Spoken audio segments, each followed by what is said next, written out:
Presiden Prabowo Subianto memberikan pembekalan untuk jajaran Kabinet Merah Putih di Akademi Militer Magelang, Jawa Tengah. Dalam momen ini, para jajaran Kabinet turut membagikan sejumlah kegiatan di Akmil Magelang pada Jumat 25 Oktober pagi hari.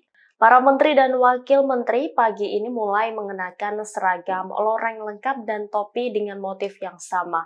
Wakil Menteri Lingkungan Hidup Dias Hendro Priyono turut memposting para menteri memakai seragam loreng di media sosialnya.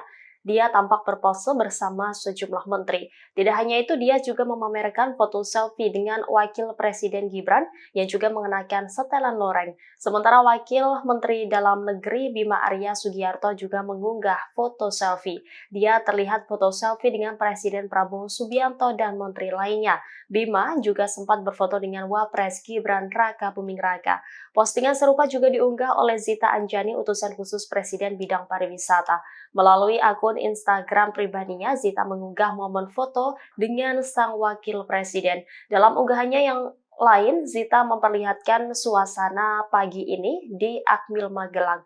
Terlihat jajaran Kabinet Merah Putih kompak mengenakan setelan loreng berkumpul di lapangan.